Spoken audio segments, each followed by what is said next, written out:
Welcome to Samba Samba. Enjoy the video. You begin by opening your Amazon Associate account and completing payment and tax details. This unlocks links. Once done, choose a focused niche where buyers already search and prices fit your commission goals, typically $10 to $200. Then launch a content platform, a blog, YouTube channel, or social feed, with a clear brand and simple email capture. Make sure to prepare 5-10 seed content ideas before you create links, so you publish consistent, buyer intent pieces quickly. Now you build content that converts, product reviews, comparisons, and best of lists aimed at buyer keywords. As you write, place Amazon affiliate links where they answer purchase intent and always include a disclosure. This builds trust and keeps you compliant. Use tracking tags to split test headlines, thumbnails, and calls to action so you learn what converts.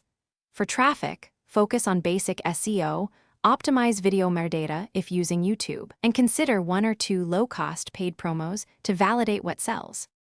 To finish the process, scale by batching content and delegating tasks like writing or editing, while building evergreen pillar pages or playlists that pull traffic over time.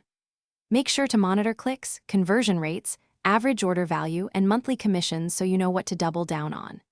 If performance drops or links stop working, first check your associate dashboard for policy flags, replace expired ASIN, reapply tracking tags, clear caches, and retest links immediately. This fixes most affiliate issues fast. Thanks for watching. Consider subscribing if we helped you.